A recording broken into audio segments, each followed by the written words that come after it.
Thank you, Vinny. Absolutely right. You're spot on, sir, as always. Mr. Prashant Pitti, co founder of Ease My Trip, is also joining us on the broadcast. Prashant, appreciate you joining us. And thank you for this show of patriotism. Why do you think it was important for you as a business to send a message to countries like Turkey and Azerbaijan? Well, firstly, thank you for having me on the show. And you should look our history to understand that we have always stood by the nation.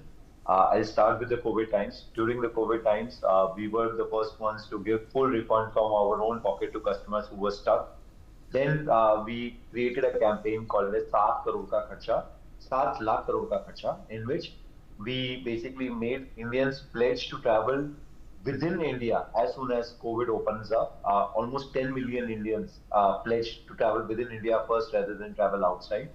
Then during India Maldives trip, we were the first and the only ones which boycotted Maldives.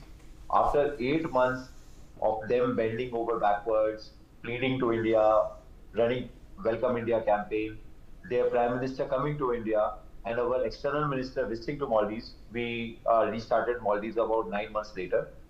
So this time was also not something very different for us. We are always nation first and business later company. And with that respect, as soon as Turkey and Azerbaijan made their stand very public to basically, stay on the wrong side of the history, we decided that we will basically issue a travel advisory to people to not to travel to these countries, Turkey and Azerbaijan. We did that about 6, 7 days ago.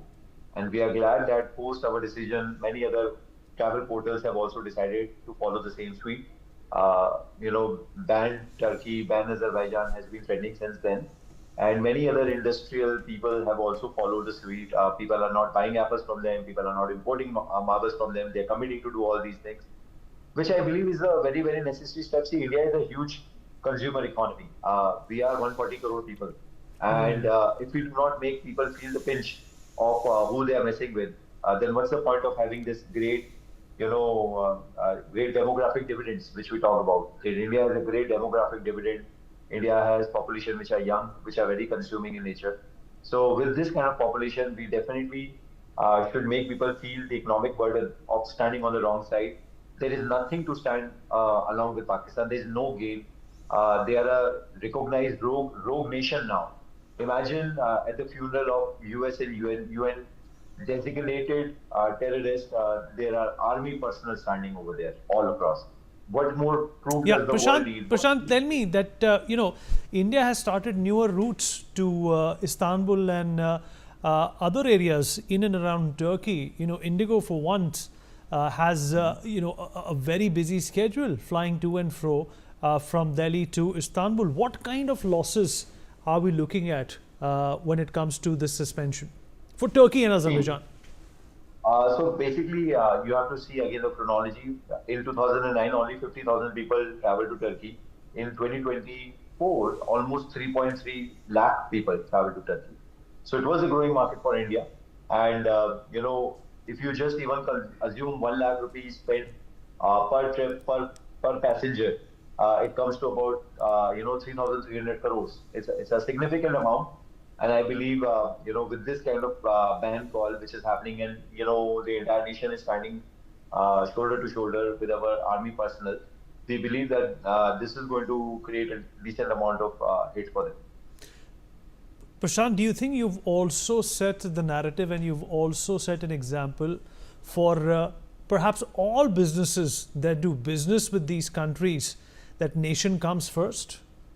Yes, we have been getting so many congratulatory, messages, emails from all across the industries where they are also saying that post these matters decision, we are also deciding to not to work with Turkey for whatever businesses they are doing. So I believe that this is the right time for our country to stand up for our country. There's no point making Turkey rich and then then they supply the drones and ammunition to Pakistan to only hurt us back. So it's a very, very clear time that we should, at Eastmatter, we have created a page where we are requesting people to go to countries like Greece, go to countries like Armenia, go to countries like Thailand instead of Turkey. People mostly would go to Turkey because it's a little bit more economical. But what's the point of saving 5-10%, in your entire trip, if it is only going to come and bite us back? And overall, this time we did not, cancel all the flight tickets to Turkey because Turkey happens to be a very, very big layover hub. A lot of people just travel to Turkey and immediately they take off for European cities or even US. So, which is why we were very cautious and we put out the travel advisory, and more than 30% of people have already cancelled their tickets to Turkey and Azerbaijan already on our portal. And I believe that Okay. in a matter of 4 weeks, Prashant, this number is Prashant, I think you're a patriot, and what you said, in fact, is something that everybody should feel that they did not know whom they were messing with. One last question, Prashant, before I let you go. To in fact extract more patriotism out of you. What did you think of Operation Sindoor and the way India executed it? Well, to be honest, my entire heart and chest is filled with pride. This time, we did not let it become just one another terrorist attack on us. This time, we decided that we are going to take matters to our hands and not just attack Pakistan occupied Kashmir, but even in the mainlands of the Pakistan. And government has done tremendous amount of job in making sure that the future terrorists think twice before targeting us. And I believe that this was the right step to do, to not to engage with them on military on the military forces or civilians, but just to target the terrorists. Later on, when Pakistan retaliated and stupid enough, instead of joining India's fight in cleaning up their own backyard, and removing all the terrorists which they have been harboring for really long, they decided to retaliate and hit back our army. And then again, we showed them our supreme superiority. Right. I don't know what kind of delusional world people in Pakistan live in. They're claiming that 1971 was won by them, 1965 was won by them, 1947 was won by them, 1999 was won by them, and all these years I was thinking that in the age of the internet, how can they be so delusional? Now I'm seeing that delusion happening in front of us. They've clearly lost this battle Well as said. well. That more than 9 of their air bases are completely destroyed. And even in this day, even in this time, they're still acting extremely delusional. They're celebrating their so-called victory.